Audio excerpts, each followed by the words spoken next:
The Iranians are saying that they're going to have access to a $300 billion reconstruction fund. True or false? Well, Ed, that's the sort of thing they could have access to, funded by the Gulf Coast Coalition, so long as they honor their end of the obligation. I think that one of the things you're going to see, Ed, and people have to be skeptical of this, is that the hardliners in the Iranian system will overemphasize the benefits that Iran gets while underemphasizing all the things that they have to concede and all the things they have to provide in order to get these benefits. በዩናይትድ ስቴትስና በእስራኤል ጥምር ጦር ክንድ ከጀርባ ሆነው ስውር ድጋፋቸውን በለገሱ በርካታ ሀገራት ታግዞ የደረሰባትን የኃይል በትረ እሳት በጽናት የተቋቋመችው ቴሄራን ዛሬ እጅ የመስጠትን ሰንደቅ ሳታውለበልብ የዲፕሎማሲውን ጠረጴዛ ወደ ራሷ አዘንብለዋለች። በጦርነት አውሎ ነፋስ የተናወጠው መካከለኛው ምስራቅ ዛሬ በአዲስ የፖለቲካ ምህዋር ውስጥ በመገስገስ ላይ ይገኛል። ኢራን ከጥፋት ቃጠና ወጥታ በዓለም አቀፍ የግል ባለሀብቶች የሚደገፍ የ300 ቢሊዮን ዶላር ግዙፍ የመልሶ ማቋቋሚያ ፈንድ እንደ ማበረታቻ ልታገኝ መሆኑ መደመጡ ደግሞ የዚህ አዲስ ምዕራፍ ማብሰሪያ ሆኗል። ይሁን እንጂ ይህ በቴሄራን ሰማይ ስር የተፈጠረው የዲፕሎማሲ ብርሃን በዋሽንግተን የፖለቲካ ሰማይ ላይ ግን አስገራሚ የፖለቲካ መብረቅ ሆኖ አርፏል። ለመሆኑ ለዓለማችን ቀዳሚ የሽብር አቀንቃኝ ሀገር እንዴት ተደርጎ እንዲህ አይነት እጅግ ግዙፍ የገንዘብ ሲሳይ ይፈቀዳል የሚለው ቁጣና የቅሬታ ማዕበል የዋሽንግተንን የፖለቲካ ምህዋር በብርቱ አናውጦታል። የዚህ ታሪክ አስቂኝ ገጽታ የጎላው ግን አሁን ባለው የአሜሪካ መንግስት መዋቅር ላይ ነው። ከዚህ ቀደም በተለያዩ አጋጣሚዎች በተለይም በ2015 የኒውክሌር ስምምነት ወቅት በቀድሞ የኦባማ አስተዳደር ለኢራን የታገደ ሀብቷን መልቀቁን ፍጹም ሞኝነትና አሳፋሪ ውሳኔ እያሉ ሲተቹ ሲያጥላሉና ሲኮንኑ የከረሙት ዶናልድ ትራምፕ ዛሬ በእርሳቸው የስልጣን ዘመንና በገዛ መንግስታቸው ስር ይህንን የመሰለ ግዙፍ ፈንድ ለኢራን በር የሚከፍት ስምምነት መፈቀዱ እጅጉን አስገራሚ እንቆቅልሽ ሆኗል። ትናንት በሌሎች ላይ ሲወረወር የነበረው የነቀፌታ ጦር ዛሬ በገዛ ምክትል ፕሬዝዳንታቸው ጄዲ ቫንስ አንደበት በኩል ተመልሶ የትራምፕን አስተዳደር የፖለቲካ መድረክ እየፈተነው ይገኛል በብርቱ። የዛሬው ጥንቅር ይህ የ300 ቢሊዮን ዶላር ስምምነት እንዴት ሊጠነሰስ እንደቻለ በስተጀርባው ስላሉት የኢኮኖሚ ምስጢራትና ትራምፕ ትናንት ከተናገሩት የቃላት እሳት ጋር ዛሬ እንዴት እየተጋጩ እንደሆነ በጥልቀት ይፈትሻል። አብረን እንቆይ።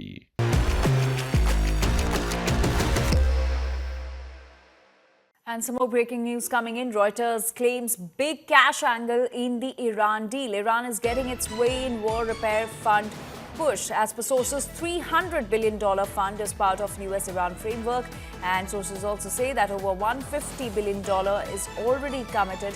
Private investors, not governments, to fund the plan. Investments from 5 global regions has been planned, funds separate from frozen asset talks. So these በፕሬዝዳንት ዶናልድ ትራምፕ አስተዳደርና በኢራን መንግስት መካከል በቅርቡ የተደረሰው አዲስ ስምምነት በአሁኑ ወቅት በአሜሪካ ፖለቲካ ውስጥ ትልቅ መነጋገሪያ ሆኗል። ይህ አዲስ እየተጠነሰሰ ያለው የኢራን ስምምነት በተለይም በሪፐብሊካን ፓርቲ ውስጥ ባሉ በርካታ ወግ አጥባቂዎች ኮንዘርቫቲቭስ ዘንድ ከፍተኛ ተቃውሞና እምቢተኝነት እየገጠመው ይገኛል። ስምምነቱ በችግሮችና በትችቶች የተከበበ ከመሆኑም በላይ ከነዚህ ሁሉ የፖለቲካ ውዝግቦች በዋናነት በቀዳሚነት የሚነሳው ትልቁ ጉዳይ ወደ ቴሄራን ሊፈስ ስለታሰበው የገንዘብ መጠንና ምንጭን በተመለከተ የሚነሳው የጦፈ ክርክር ነው። ይህ ጉዳይ ይፋዊ መልክ መያዝ የጀመረው ምክትል ፕሬዝዳንት ጄዲ ቫንስ ከሲቢኤስ ኒውስ የቴሌቪዥን ጣቢያ ጋር ባደረጉት ቃለ ምልልስ ላይ ነበር። ቫንስ በዚሁ ቃለ ምልልስ ላይ ኢራን መልሶ መቋቋሚያ ለሚውልና እስከ 300 ቢሊዮን ዶላር የሚገመት ዋጋ ላለው ፈንድ የመጠቀም ዕድል ወይም መብት ልታገኝ ትችላለች የሚለውን መነሻ ሐሳብ በተዘዋዋሪና በዝምታ ያረጋግጡት ይመስል ነበር። ይህ መግለጫ በወጣ ማግስት በአሜሪካ የፖለቲካ መድረክ ላይ ትልቅ ድንጋጤን የፈጠረ ሲሆን ከዚያ ቃለ ምልልስ ጀምሮ የትራምፕ አስተዳደር ነገሮችን በግልጽ ለማስረዳትና የተፈጠረውን አለመረዳት ለማስተካከል ከፍተኛ ጥረት በማድረግ ላይ ይገኛል። አስተዳደሩ በተለይ አበክሮ የገለጸውና ህዝቡ እንዲረዳው የፈለገው ዋናው ነጥብ ይህ የተጠቀሰው እጅግ ግዙፍ ገንዘብ ከአሜሪካ ግብር ከፋዮች ኪስ የሚወጣ ለመሆኑን ነው። ይልቁንም ገንዘቡ ከሌሎች የባህረ ሰላጤው አረብ አገራት የሚሰበሰብና ሊለቀቅ የሚችለውም ኢራን አጠቃላይ ሰላም ስምምነቱን ግዴታዎች በሙሉ የምታከብር ከሆነ ብቻ እንደሆነ አስታውቋል። ጄዲ ቫንስ በመቀጠል በፎክስ ኒውስ ቴሌቪዥን ጣቢያ ላይ ቀርበው እኛ ሳንሆን ሌሎች ሀገራት በኢራን ላይ ኢንቨስት እንዲያደርጉ እንጋብዛለን በማለት ነገሩን ለማለስለስ ሞክረዋል። እንዲሁም ለታዋቂዋ ጋዜጠኛ ሜገን ኬሊ በሰጡት ማብራሪያም ለምሳሌ ያህል የተባበሩት አረብ ኤሚሬትስ በኢራን ውስጥ ኢንቨስት እንዳታደርግ አሜሪካ የምትከለክል መሆኑን ጠቅሰው ይህ ኢንቨስትመንት ሊፈቀድ የሚችለው ኢራናውያን ባህሪያቸውን ሙሉ በሙሉ ሲቀይሩ ብቻ እንደሆነ ተናግረዋል። እነዚህ ማብራሪያዎችና ማስተባበያዎችን ለጊዜው ምክንያታዊ አድርጎ መውሰድ ይቻላል። ነገር ግን ትልቁ ችግር እነዚህ አሁን አስተዳደሩ የተጠቀምባቸው ያሉ ልዩነቶችና ማብራሪያዎች ቀደም ሲል ሪፐብሊካኖችና በተለይም ዶናልድ ትራምፕ ራሳቸው ባለፉት ዓመታት ሙሉ በሙሉ ውድቅ ያደረጓቸው ያጣጣሏቸውና አልፎ ተርፎም አጥብቀው የኮነኗቸው ጉዳዮች መሆናቸው ነው። ይበልጥ የሚያስገርመው ደግሞ ትራምፕ ያንን ሁሉ ትችት ሲያወርዱ የነበረው አሁን ከተጠቀሰው 300 ቢሊዮን ዶላር በብዙ ጥፍ ያነሰ የገንዘብ መጠን በነበረበት ወቅት መሆኑ ነው። ስለ ስምምነቱ ቀጥተኛና ጥልቅ እውቀት ያላቸው የዜና ምንጮች ለሮይተርስ እንደገለጹት በአሜሪካና ኢራን መካከል በተደረሰው በዚህ የስምምነት ማዕቀፍ ላይ በኢራን ውስጥ ኢንቨስትመንትን በከፍተኛ ሁኔታ ለማነቃቃት የተነደፈ የ300 ቢሊዮን ዶላር የግል ፈንድ ተመላክቷል።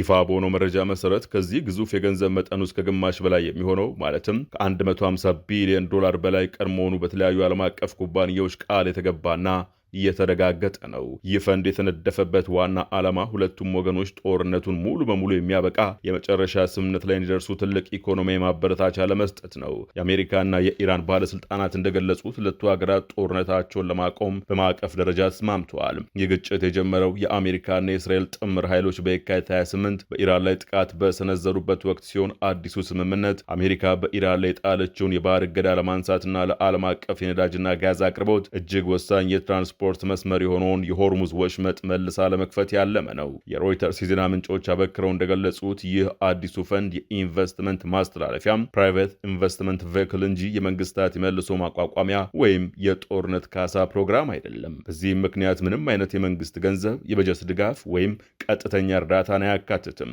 በምትኩ በአሜሪካ፣ በባህረ ሰላጤው አረብ ሀገራት፣ በእስያ፣ በደቡብ አሜሪካና በአፍሪካ የሚገኙ የግል ኩባንያዎች የገንዘብ ድጋፍ ለማድረግና ኢንቨስት ለማድረግ ተስማምተዋል። ቃል የተገቡት ኢንቨስትመንቶችም በዋናነት እንደ ኃይል፣ ሎጂስቲክስ፣ ማምረቻ ኢንዱስትሪና የትራንስፖርት ዘርፎች ላይ ያተኮሩ ናቸው። አንድ ከፍተኛ የኢራን የመንግስት ምንጭ ለሮይተርስ እንደገለጹት ቴህራን በመጀመሪያ ለደረሰባት የጦርነት ጉዳት ከአሜሪካ መንግስት 400 ቢሊዮን ዶላር በቀጥታ የጦርነት ካሳ ጠይቃ ነበር። ሆኖም ግን ዋሽንግተን ይህንን የመንግስት ክፍያ ፈጽሞ እንደማታቀርብ በቁርጠኝነት ስታስታውቅ የመልሶ ማቋቋምና ልማት ፈንድ ተብሎ የሚጠራው የዚህ የግል ፈንድ ሐሳብ መፍትሄ ሆኖ መነጨ። ይህ አሰራር የክልሉ ሀገራት በተለያዩ መንገዶች አስተዋጽኦ እንዲያደርጉ ያስችላል። ይህም ብድሮችን ማረጋገጥ፣ የብድር መስመሮችን መዘርጋት ወይም በጦርነት የተጎዱ እንደ ሞባራኬ የብረት ፋብሪካ፣ የነዳጅ ማጣሪያዎች፣ አየር ማረፊያዎችና በሰፊው ሲታይ በግጭቱ የተጎዱ አጠቃላይ መሰረተ ልማቶችን በቀጥታ ፋይናንስ ማድረግ መልሶ መገንባትን ያጠቃልላል። ኢራን ባለፉት 4 አስርታት ውስጥ በተከታታይ በተጣሉባት የአሜሪካና ዓለም አቀፍ ማዕቀቦች ምክንያት ከዓለም አቀፍ የካፒታል ገቢዎች ሙሉ በሙሉ ተገላ በመቆየቷ እዚህ ግባ ሊባል የሚችል ከፍተኛ የውጭ ቀጥተኛ ኢንቨስትመንት ኤፍዲአይ መሳብ ሳትችል ቆይታለች። ይህ አዲሱ ስምምነት ግን ይህን ሁኔታ የመቀየር አቅም አለው። አገሪቱ በኢኮኖሚ ረገድ እጅግ ከፍተኛ ሀብት ያላት ሲሆን የሚከተሉት ዋና ዋና መገለጫዎችም አሏት። የተፈጥሮ ሀብት ክምችት። ኢራን በዓለም ላይ ሁለተኛውን ትልቅ የተረጋገጠ የተፈጥሮ ጋዝ ክምችትና አራተኛውን ትልቅ የተረጋገጠ የነዳጅ ክምችት በግዛቷ ውስጥ የያዘች ባለጸጋ ሀገር ናት። የህዝብ ቁጥርና የሰው ኃይል በአሁኑ ወቅት ከ92 ሚሊዮን በላይ ህዝብ ያላት ሲሆን ይህ ህዝብ በብዛት ወጣት፣ የተማረና የተለያየ የሙያ ክህሎት ያለው የሰው ኃይልን ያካተተ ነው። የኢንዱስትሪ መሰረት በአንጻራዊ ሁኔታ የተለያየ ዘርፍ ያለው ጠንካራ የሀገር ውስጥ የኢንዱስትሪ መሰረት ያላት ሲሆን በተለይም እንደ ፔትሮኬሚካል፣ ማዕድን፣ ቱሪዝምና ግብርና ባሉ ዘርፎች ውስጥ እስካሁን ድረስ በዓለም አቀፍ ደረጃ ጥቅም ላይ ያልዋለ እጅግ ከፍተኛ እምቅ አቅም አላት። ይህ አዲሱ የኢንቨስትመንት ፈንድ አሜሪካ የጣለችው ማዕቀብ ለማንሳትና በውጭ ሀገራት ባንኮች ታግደው የሚገኙትን የኢራንን ሀብቶች ለመልቀቅ ከሚደረገው ትይዩ የፖለቲካ ድርድር መስመር ፍጹም የተለየ ነው። ሁለቱ ሂደቶች የተለያየ ገንዘብ አሰራር፣ የተለያየ ዓላማና የተለየ ጊዜ ሰሌዳ ያላቸው መሆናቸውን የዲፕሎማሲ ምንጮች አረጋግጠዋል። የአዲስ ስምምነት በትራምፕ ላይ ትልቅ የፖለቲካ ራስ ምታት የፈጠረው ያለ ምክንያት አይደለም። የኦባማ አስተዳደርና ሌሎች የዓለም ሀያላን አገራት በ2015 ከኢራን ጋር እውቁን የኒውክሌር ስምምነት ሲያደርጉ ስምምነቱ ኢራን በቢሊዮኖች የሚቆጠር ዶላር እንድታገኝ የሚያስችል ሁኔታን ያካተተ ነበር። በዚያኛው ታሪካዊ ሁኔታ ገንዘቡ ከሌሎች ሀገራት የመጣ ሳይሆን ማዕቀብ ተጥሎባቸው በውጭ ሀገር ባንኮች ታግደው የነበሩት የራሷ የኢራን ሀብቶች ነበሩ። የፋይናንስ ባለሙያዎች ግምቶች በአጠቃላይ ዚያን የገንዘብ መጠን 50 ቢሊዮን ዶላር አካባቢ አድርሰውት ነበር። ነገር ግን ይህ አይነቱ ረቂቅ ልዩነት በዶናልድ ትራምፕ የፖለቲካ ንግግሮች ውስጥ ፈጽሞ አይነሳም ነበር። ትራምፕ ይህንን ስምምነት ለዓለማችን ቀዳሚ የሽብር ፈንድ አቅራቢ ሀገር የተሰጠን ታላቅ የገንዘብ ሲሳይ አድርገው የፈረጁት ሲሆን ገንዘቡ በቀጥታ በጥሬ ገንዘብ የተሰጠ ነው በማለት በተደጋጋሚ ተናግረዋል። ድርጊቱን ጨርሶ የማይታሰብ እንዲሁም የአሜሪካ መሪዎችን ፍጹም ደካማነትና ደካማ የድርድር ክህሎት የሚያሳይ አድርገው አቅርበውታል። ትራምፕ ባለፉት ዓመታት ተናገሯቸውና አሁን በምክትል ፕሬዝዳንታቸው ንግግር ምክንያት መልሰው ራሳቸው ሊፈትኗቸው የሚችሉ ዝርዝር ጥቅሶች እልፍ ቢሆኑም ጥቂቶቹን እዚህን ዘርዝራቸው። ትራምፕ መስከረም 2015 እንደ አውሮፓውያን አቆጣጠር በዩኤስኤ ቱዴይ በጻፉት ጽሑፍ ላይ ኢራን 150 ቢሊዮን ዶላር የሚያህል ገንዘብ ሲሳይ ታገኛለች፣ ይህም ጥርጥር የለውም በዓለም ዙሪያ ሽብርተኝነትን ይደግፋል በማለት የ50 ቢሊዮን ዶላሩን ቁጥር ወደ 150 ቢሊዮን ከፍ አድርገው አስፍረዋል። በዚያ በኦክላሆማ ባደረጉት ንግግር በመላው ዓለም ሽብርን እንዲፈጥሩ 150 ቢሊዮን ዶላር በገዛ እጃችን እየሰጠናቸው ነው ብለው ነበር ትራምፕ። በታህሳስ 2015 አሁንም እንደ አውሮፓውያን አቆጣጠር በቴሌቪዥን በተላለፈ የሪፐብሊካን ፕሬዝዳንታዊ ክርክር ላይ ይህ 150 ቢሊዮን ዶላር የሚያገኙበት አስፈሪ፣ አጸያፊና ፍጹም ብቃት የሌለው የኢራን ስምምነት ነው፣ እነሱ እኮ አሸባሪ ሀገር ናቸው በማለት አስተዳደሩን አጥብቀው ወቅሰዋል። ዶናልድ ትራምፕ ፕሬዝዳንት ሆነው ከተመረጡ በኋላም ይህንን የፖለቲካ መሟገጃ ሐሳብ ከመጠቀም ወደ ኋላ አላሉም። በመጀመሪያው የስልጣን ዘመናቸው ማብቂያ ላይ ከኢራን ጋር ያለው ውጥረት በከረረበት ወቅትና በ2020 ድጋሚ ምርጫ ተወዳድረው በተሸነፉበት የምርጫ ቅስቀሳ ወቅት ይህንኑ ሐሳብ በተደጋጋሚ አንስተውታል። በመስከረም 2019 በዋይት ሃውስ በተካሄደ ዝግጅት ላይ 150 ቢሊዮን ዶላር ከፈሉ።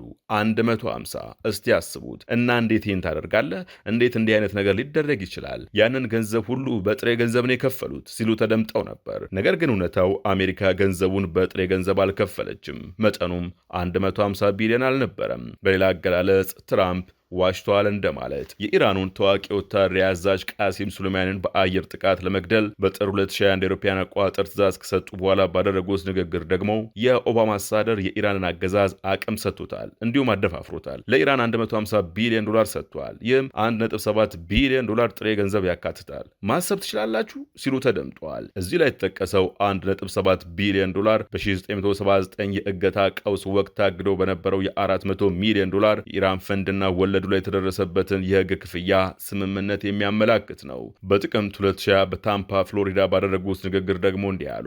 ባይደን ከመጣ ኢራን ሌላ እብድ ስምምነት ታደርጋለች። በዚህም 150 ቢሊዮን ዶላር ወይም 1.8 ቢሊዮን ዶላር በጥሬ ገንዘብ ይሰጧቸዋል በማለት ተንብየው ነበር። እርግጥ ነው አሁን ያለው ሁኔታና የ2015 ሁኔታ ሙሉ በሙሉ ተመጣጣኝ ወይም አንድ አይነት አይደሉም። በኦባማ ዘመን የነበረው የታገደ የኢራን የራሷ የሀገር ውስጥ ሀብቶች መለቀቅ ሲሆን የአሁኑ ግን ከሌሎች የውጭ ሀገራትና ኩባንያዎች የሚሰበሰብ አዲስ የኢንቨስትመንት ፈንድ ነው። ነገር ግን በሁለቱም ሁኔታዎች ውስጥ ዋናው መሰረታዊ ነጥብ ከአሜሪካ ግብር ከፋዮች ያልመጣ ነገር ግን በዲፕሎማሲያዊ ስምምነት ውስጥ እንደ ትልቅ ማበረታቻ ሆኖ በድንገት ለኢራን ዝግጁ የሚደረግን ከፍተኛ ገንዘብ የሚያካትት መሆኑ ነው። ሪፐብሊካኖች በ2015 የኦባማን ስምምነት ሲቃወሙ በስፋት ይጠቀሙበት የነበረው መከራከሪያ እንዲህ አይነቱ ገንዘብ ሊለዋወጥ የሚችል የመሆን ባህሪ ያለው የሚል ነበር ሙግቱ።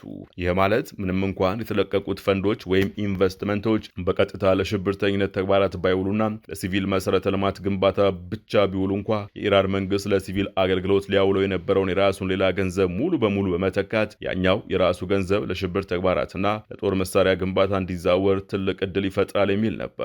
አሁን ባለው ሁኔታ የትራምፕ የገዛ ምክትል ፕሬዚደንት ጄዲ ቫንስ ኢራን ከዚያ ቀደም ሲል ትራምፕ ሲተቹት ከነበረው 150 ቢሊዮን ዶላር እጥፍ የሆነ 300 ቢሊዮን ዶላር ፈንድ ልታገኝ እንደምትችል በይፋ እያመላከቱ በመሆኑም የድሮዎቹ ጠንካራ ንግግሮች አሁን በራሳቸው ላይ ትልቅ የፖለቲካ ወጥመድና ፈተና ሆኖባቸዋል። አሁን ባለው መረጃ መሰረት ይህ አርብ ዕለት ሊፈረም የታሰበው የ60 ቀናት የመግባቢያ ስምምነት ኤምኦዩ ማዕቀፍ እንጂ የመጨረሻና አስገዳጅ ስምምነት አይደለም። የመጨረሻና ሁለቱም ወገኖች አጥጋቢ የሆነ ስምምነት ላይ ሙሉ በሙሉ ተደርሶ ፊርማ እስካልተቀመጠ ድረስ ይህ የ300 ቢሊዮን ዶላር ፈንድ በይፋ አይመሰረትም ወይም ወደ ስራ አይገባም። የስምምነቱ የቅርብ ምንጮች እንደገለጹት ፈንዱ የሚመሰረተው የመጨረሻው ስምምነት ከተፈረመ በኋላ ብቻ ነው።